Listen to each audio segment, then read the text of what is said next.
tamponamento fra due camion, in mezzo finisce stritolata una macchina, nulla da fare per l'automobilista, un 47enne di Mira.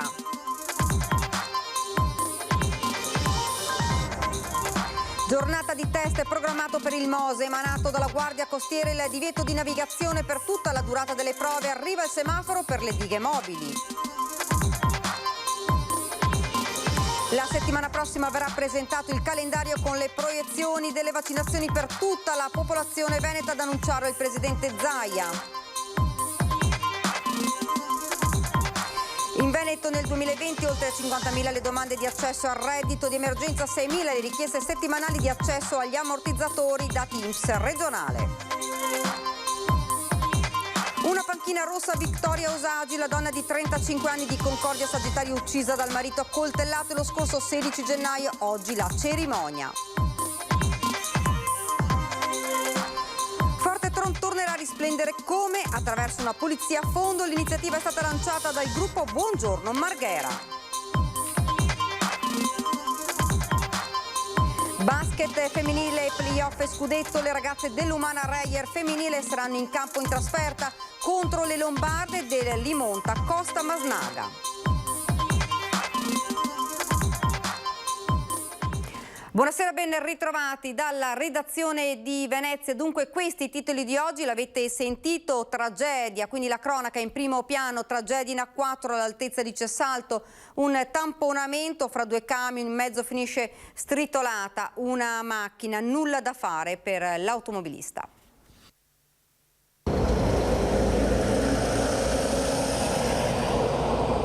È tristemente conosciuto come il tratto maledetto, ennesima tragedia della strada in A4, alle 13:30 un boato, due camion si tamponano, in mezzo finisce una macchina. Il gravissimo incidente si è verificato tra i caselli di Cessalto e San Stino di Livenza in direzione est verso Trieste. Terribile la scena che si è presentata ai soccorritori, l'auto completamente schiacciata tra due mezzi pesanti. All'interno l'automobilista, un 47enne di Mira. I vigili del fuoco devono lavorare a lungo per riuscire ad estrarre il corpo dell'uomo. Per lui purtroppo non c'è più nulla da fare. Ferito uno dei due camionisti che è stato soccorso e trasportato in ambulanza all'ospedale di Oderzo. Le sue condizioni non sarebbero gravi. Sono stati i pompieri arrivati da San Donà, Motta di Livenza e da Mestre con l'autogru ad estrarre la vettura finita schiacciata sotto il camion. Sull'asfalto ancora una volta le lamiere contorte, nell'auto i ricordi di una vita, l'ennesima spezzata lungo questa autostrada. Gli uomini del SUEM nulla possono fare per l'automobilista morto sul colpo. La dinamica di questa tragedia è al vaglio della polizia autostradale. Lungo la A4 immediatamente il traffico rimane paralizzato. La circolazione in direzione est viene interrotta per consentire le operazioni di soccorso. Sul posto, oltre alla polstrada, anche il personale di Autovie Venete. La circolazione è rimasta bloccata per diverse ore. Il lungo serpentone di camion e auto, che intanto ha formato chilometri di coda, ha iniziato a muoversi solo nel tardo pomeriggio, quando è stata aperta una corsia. Dal 26 aprile tornerà la zona gialla e le scuole riapriranno completamente in presenza nelle zone gialle e arancione. Lo ha annunciato il Premier Mario Draghi all'inizio della conferenza stampa di questo pomeriggio a Palazzo Chigi. Dalla stessa data teatri, cinema, ristoranti all'aperto. Si proseguirà con la ripresa delle piscine all'aperto dal 15 maggio e dal 1 giugno l'avvio di alcune attività legate alle palestre. Il 1 luglio invece potranno riprendere le attività fieristiche. Il governo con questa decisione basata su dati scientifici ha preso un rischio ragionato sui dati di miglioramento, ha proseguito Draghi, ma si fonda sull'idea che i comportamenti alla base dei protocolli di riapertura siano rispettati, come l'uso delle mascherine e il distanziamento. Decisioni che si basano anche sull'andamento della campagna di vaccinazione che continua ad andare avanti. Ed ottima la decisione di Draghi e l'attenzione alla gradualità dettata dal buonsenso, è il commento a caldo del governatore Zaia, che spinge perché ora l'arma del vaccino sia pienamente operativa con le dosi. Noi siamo un esercito senza munizioni, o meglio, ne abbiamo poche. Le munizioni a cui fa riferimento il presidente Zaia altro non sono che le dosi di vaccino indispensabili per far girare al massimo i motori della macchina vaccinale. Al momento il 90% degli over 80 ha ricevuto almeno la prima dose. In questo fine settimana si punta a completare il target con una consapevolezza. Il 5% degli over 80 non si vuole vaccinare. Dato che corrisponde a 18.000 over 80 su un totale di 358.540, numero che emerge dopo l'intensa attività di porta a porta fatta da aziende sanitarie e medici di base e sindaci tra gli ultraottantenni. Un'ultima chiamata insomma in vista del Vax Day del fine settimana. Si proseguirà poi con le successive fasce d'età. Stiamo andando avanti anche con i 70-79 che ormai sono a fine giornata, sono il 60% vaccinati, 60% prima dose. Apriremo i 60-69, mi permetto di dire anche più velocemente di quello che potete pensare, e poi scendiamo ai 50-59, 40-49 fino ai 16-19. E il presidente Zaia ha annunciato per la settimana prossima la presentazione del calendario delle vaccinazioni per la restante popolazione veneta. La prossima settimana vi darò il famoso tabellone a colori dove ognuno in base all'età sa quando, comunque in teoria, su una previsione che faccia noi in base a uno standard di forniture, dovremmo iniziare a vaccinarci. In settimana vi daremo già, come si può dire, il mese nel quale dovrebbe iniziare la chiamata.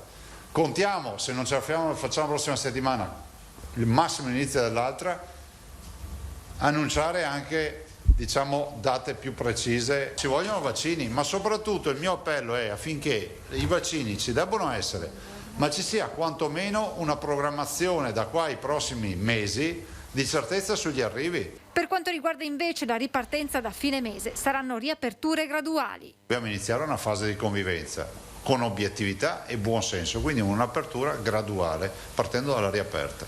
Attenzione che non è un liberi tutti, attenzione che non è un liberi tutti, attenzione che il rischio è sempre dietro all'angolo. L'uso delle terapie monoclonali come salvavita contro il Covid, ma purché si intervenga nei primi 2 giorni dalla comparsa del virus, a dirlo il direttore del Dipartimento Malattie Infettive del Veneto Orientale. Il Veneto orientale, con i suoi 21 comuni, si attesta tra i territori con il più basso tasso di mortalità per Covid-19, per quanto abbia comunque tristemente pagato l'ingiusto tributo di famiglie e città sconvolte e saccheggiate di tante vite strappate all'affetto dei loro cari dal virus. L'appello ai medici di medicina generale e USCA del direttore della terapia intensiva della ULSS 4 affinché si intervenga tempestivamente anche con le terapie monoclonali. Che vuol dire diabetici scompensati, cardiopatici importanti, pazienti in terapia immunosoppressiva o chemioterapia.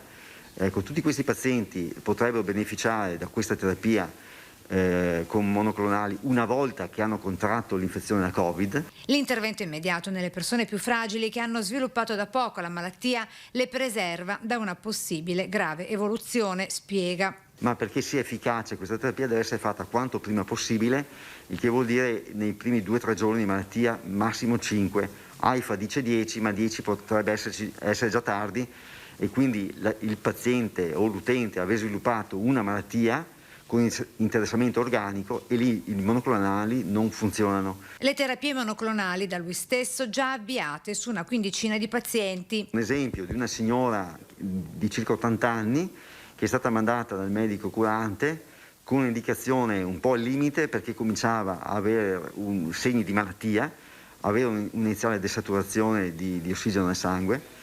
E l'abbiamo comunque valutata, abbiamo fatto anche una radiografia standard e una TAC del torace, c'era un'inizialissima polmonite, abbiamo comunque somministrato il farmaco con ottimi risultati, la paziente è guarita, non ha più sintomi, non ha più tosse, non ha più febbre e respira benissimo. La tempestività, la chiave di volta. Perché la loro azione è quella di impedire che il virus entri nella cellula. Se questo viene fatto per tempo, è una terapia che funziona, ha dimostrato di funzionare anche nei nostri casi che abbiamo trattato fino adesso. Una panchina rossa a Vittoria Osagi, la donna di 35 anni di Concordia Sagittario uccisa dal marito, accoltellato lo scorso 16 di gennaio. Questa mattina la cerimonia nel giardino dell'ITIS Leonardo da Vinci. All'iniziativa promossa dalle studentesse dell'istituto hanno partecipato i rappresentanti dei comuni di Concordia Sagittaria. L'associazione Migrati Onlus ha proposto che la giornata per la eliminazione della violenza contro le donne sia dedicata nel territorio del Porto Gruarese, proprio a Vittoria. Ad oggi 2.400 le domande di indennità da Covid in Veneto, cifre in aumento per il reddito di emergenza, dati dell'INPS Veneto. Sentiamo. 6.000 le domande settimanali di accesso agli ammortizzatori sociali che arrivano negli uffici dell'INPS Veneto, con una data su tutte, fine mese 30 aprile, giornata entro la quale dovranno essere presentate le richieste agli interventi di contrasto alla povertà, ovvero al reddito di emergenza. I primi 7 giorni scarsi, dal 7 al 14 aprile, in cui si poteva fare domanda, in Veneto sono già state presentate oltre 5.000 domande, in particolare 5.225, ma ovviamente mano a mano che ci avvicineremo alla scadenza il dato aumenterà notevolmente. Gli importi mensili sono compresi a seconda delle situazioni tra un minimo di 400 euro e un massimo di circa 840 euro. Cifre che aumentano quando come single o nucleo familiare si debba far fronte anche al pagamento del canone di locazione. C'è un surplus dedicato al supporto anche al finanziamento dell'affitto di casa e quindi gli importi lievitano ulteriormente. Nel 2020 nella nostra regione si è registrato un altissimo numero di richieste di accesso al reddito di emergenza. In Veneto ha fatto registrare 50.422 domande, quindi comunque una cifra abbastanza significativa.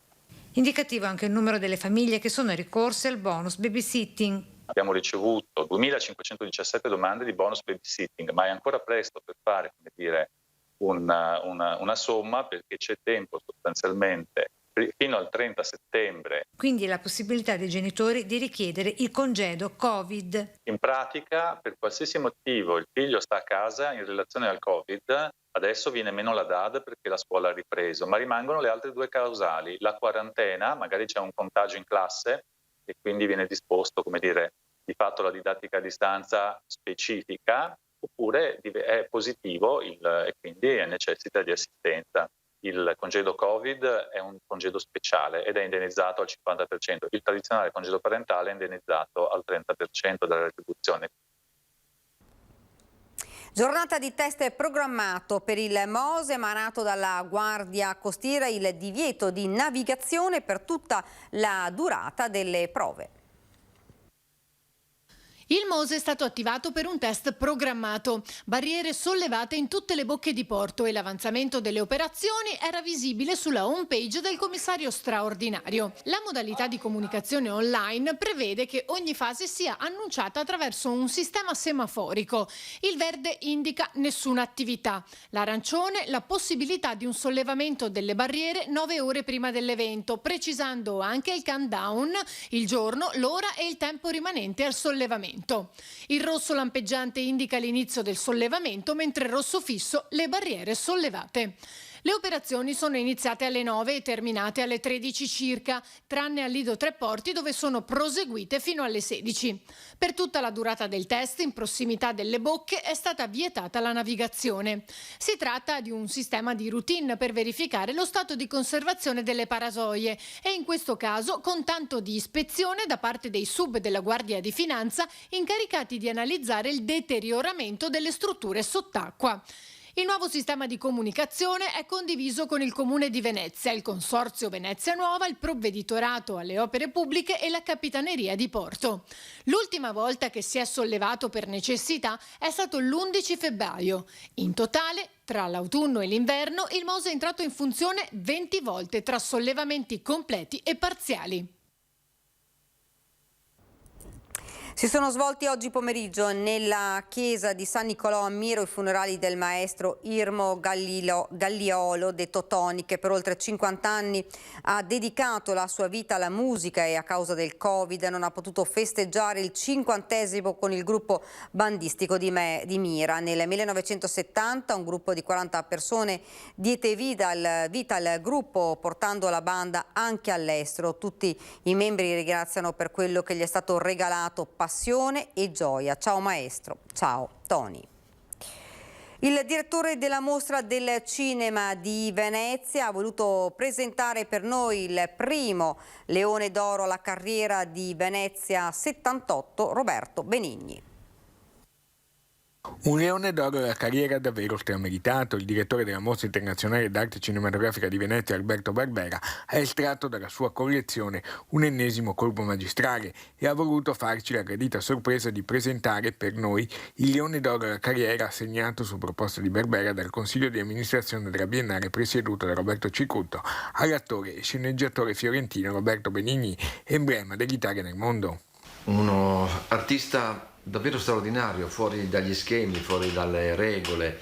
Sono più di 45 anni che attraversa la scena dello spettacolo italiano, dal palcoscenico ai set cinematografici, ai set televisivi anche, con il suo spirito indomito e ribelle, con la sua comicità.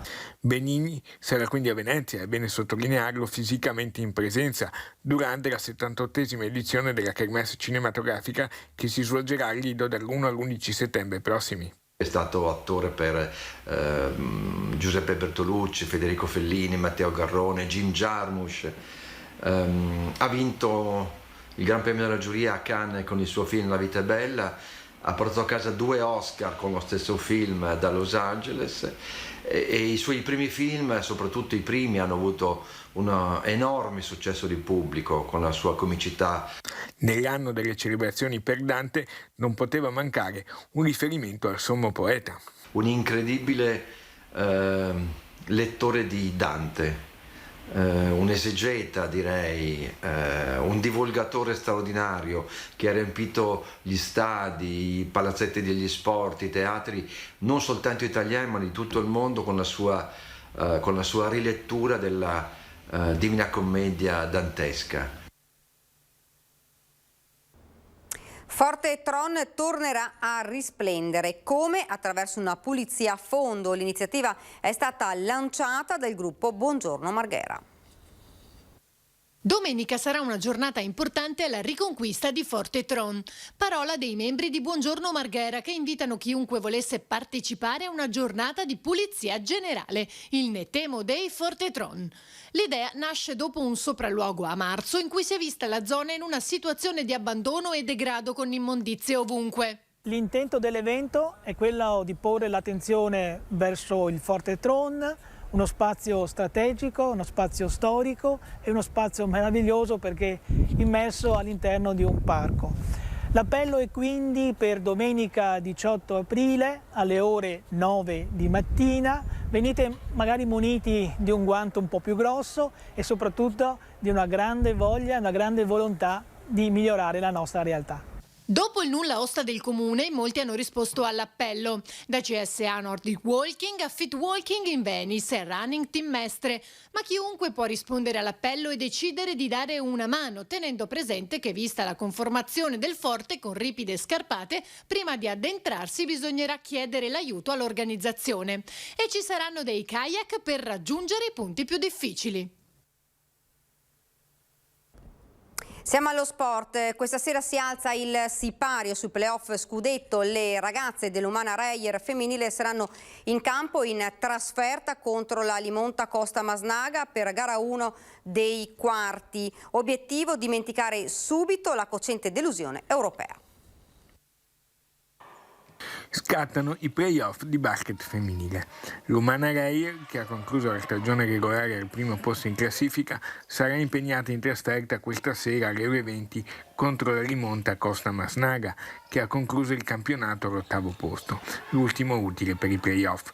Sarà questa la gara 1 dei quarti di finale. Le reierine contro le lombarde avranno però un compito non facile, quello di mettersi definitivamente alle spalle l'epilogo sportivamente drammatico della finalissima di Eurocup contro il Valencia. La Reier inizia così la caccia allo scudetto, in cui, stando ai pronostici della vigilia, l'altra rivale più agguerrita per la corsa al titolo potrebbe essere la vicentina Famila Schio. Potrebbe essere dunque l'ennesimo derby veneto ad assegnare il tricolore. Nelle parole della giocatrice orogranata Elisa Penna, post Valencia, c'è condensata tutta la delusione per l'amaro epilogo europeo, ma anche la volontà del gruppo di continuare a crescere. Avevamo la partita nelle nostre mani, è terribile, nella vita un secondo è così piccolo, così veloce, ma in una partita come questa, dove la differenza è di un punto, un secondo può cambiare completamente la partita, fa davvero molto male. Una sconfitta da cui bisognerà necessariamente ripartire, affrontando i playoff in campionato con il piede giusto. Quarti e semifinali si disputeranno su 3 partite. Gara 2 sarà quindi lunedì sera alle ore 19 al Tagliercio, la finalissima su 5 match. Dal basket passiamo al calcio, vediamo. È un bivio fondamentale quello che domani pomeriggio attende il Venezia di Paolo Zanetti contro la Salernitana, un match che mette in palio 3 punti pesanti per l'alta classifica, tra sogni di promozione diretta di entrambe le squadre verso la Serie A oppure appellarsi ai play-off per l'approdo nel massimo campionato italiano. I campani sono terzi a quota 57 punti, con un punto di svantaggio sulla seconda posizione occupata da Lecce, mentre il Venezia è quarto a quota 53. Per i lagunari questa è davvero l'ultima occasione per tornare quindi in ballo in ottica secondo posto e un successo alla Rechi rialzerebbe non poco le quote dei lagunari. Siamo al rush conclusivo. A dare speranza al Venezia ci pensa il rendimento esterno. In 16 gare, lontane dal terreno amico, i veneti hanno raccolto 24 punti e sono imbattuti in trasferta da 7 match. Sono 2 i KO in campo esterno per il Venezia, l'ultima contro il Pordenone il 16 gennaio per 2-0, poi 3 successi e 4 pareggi, dove sono arrivati 11 gol all'attivo e 5 al passivo, un rullino di marcia di spessore che ha permesso ai lagunari di recuperare terreno sulla zona alta della classifica. Si gioca domani alle 14. E da Venezia è davvero tutto, vi lascio come di consueto alle nostre previsioni del tempo, grazie davvero per averci seguito, buona serata.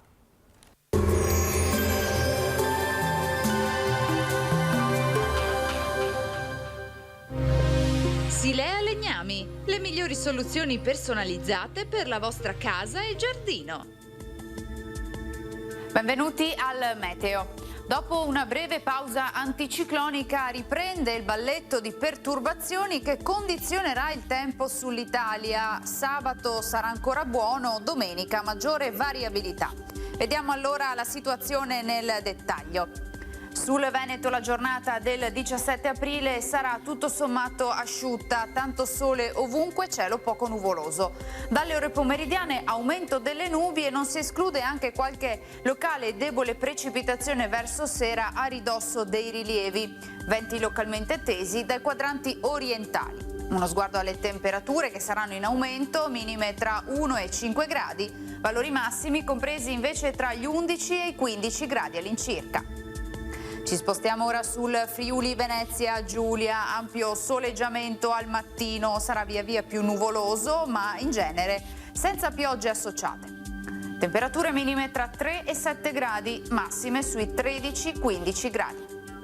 Infine ci spostiamo sul Trentino Alto Adige, anche qui bel tempo dappertutto, come vediamo anche in questo caso maggiori addensamenti a partire dal pomeriggio. Temperature minime intorno ai 2-3 gradi, massime infine sui 16 all'incirca. Dal meteo di Antenna 3 per ora è tutto, grazie per l'attenzione e arrivederci.